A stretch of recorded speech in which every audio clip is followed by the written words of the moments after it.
Nagbanta ang China laban sa mga Pilipino sa kanilang bansa.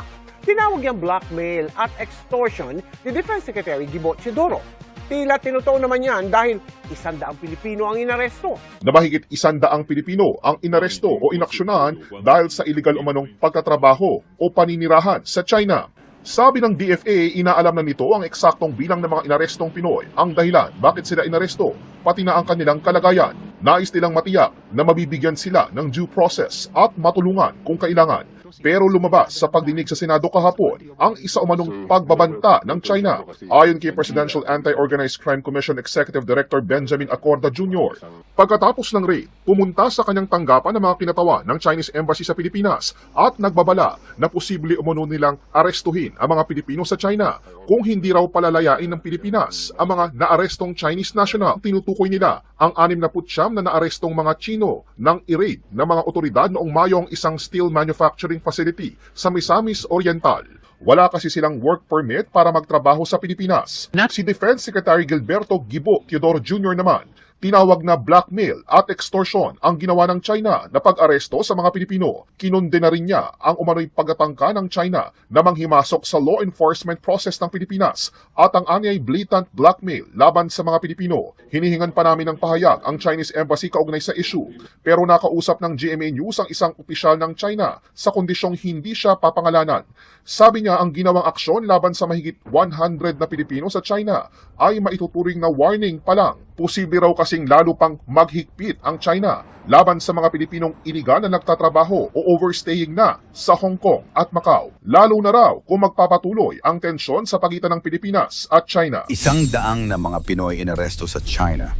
Bine-verify na ng Department of Foreign Affairs, DFA, ang ulat sa pagkakaaresto ng mahigit 100 Pilipino sa China dahil sa sinasabing paglabag sa immigration laws ng bansa.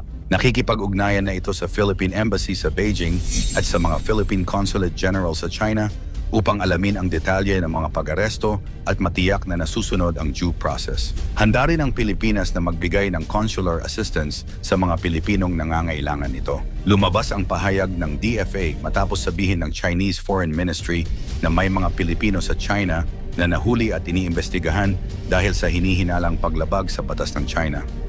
Ayon sa Chinese official, nagsasagawa ang kanilang National Immigration Authorities ng mga espesyal na operasyon laban sa mga dayuhang iligal umanong pumapasok, nagtatrabaho o naninirahan sa kanilang bansa. Iginiit ng China na naaayon sa kanilang batas ang operasyon at sinisikap nilang protektahan ang karapatan ng mga dayuhan.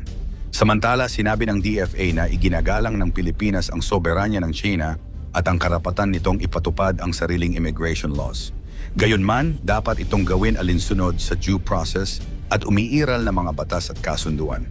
Hiniling din ng Pilipinas sa Chinese authorities na protektahan ang mga karapatan ng mga Pilipinong naaresto at agad na ipaalam sa Philippine Foreign Service Post ang kanilang pagkakaaresto at pagkakadetini alinsunod sa Vienna Convention on Consular Relations at sa 2013 Philippines-China Consular Agreement.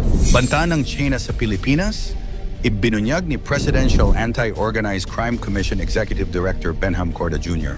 Ang umano'y pagbabanta ng Chinese Embassy matapos maaresto ang 6 na Chinese nationals sa isang operasyon laban sa Sanya Steel Corporation sa Misamis Oriental noong Mayo 15. Sinalakay ang pasilidad dahil sa umano'y paggamit ng substandard na bakal at pagkakaroon ng radioactive materials. Ayon kay Corda, nagbabala umano ang Chinese Embassy na maaari ring hulihin ang mga Pilipino sa China kung hindi palalayain ng Pilipinas ang mga nahuling Chinese nationals.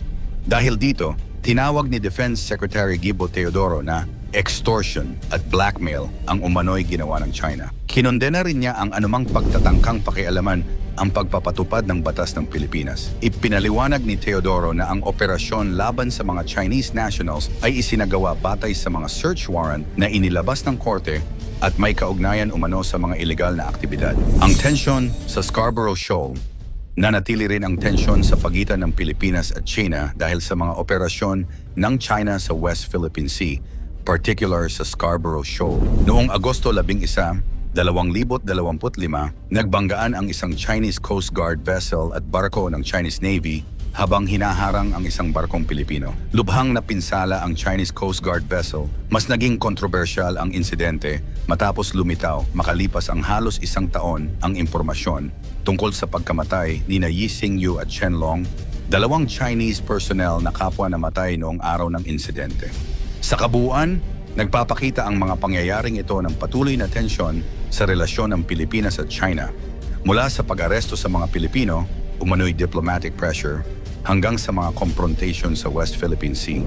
Ang pangunahing usapin ay due process, karapatan ng mga Pilipino, soberanya, at pananagutan sa mga insidenteng nagaganap sa pagitan ng dalawang bansa.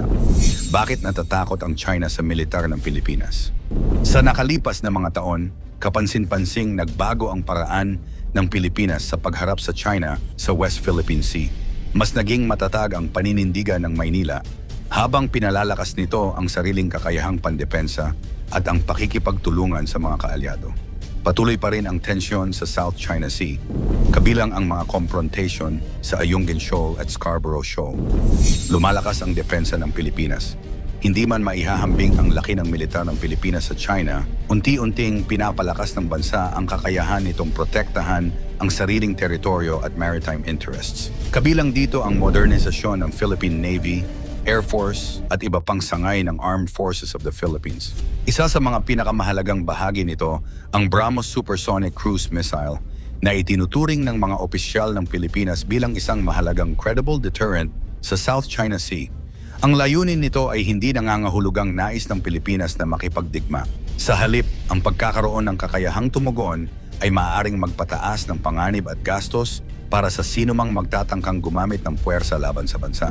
Mas matibay ang ugnayan sa mga kaalyado. Isa pang malaking pagbabago ay ang mas malapit na security cooperation ng Pilipinas sa United States, Japan, Australia, South Korea at iba pang partners.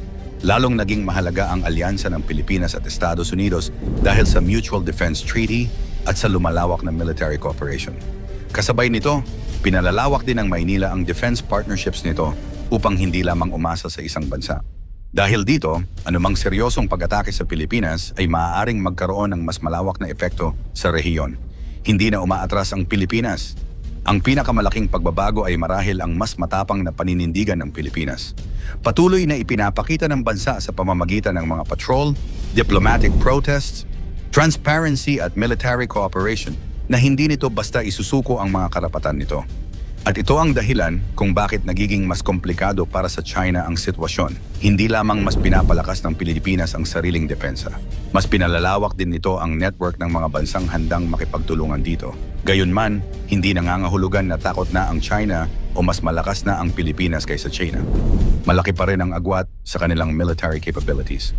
Sa gitna ng patuloy na tensyon sa South China Sea, ang tanong ngayon ay kung ang lumalakas na deterrence ng Pilipinas ay magdudulot ng mas matatag na kapayapaan o lalo pang magpapataas ng tensyon sa pagitan ng dalawang bansa.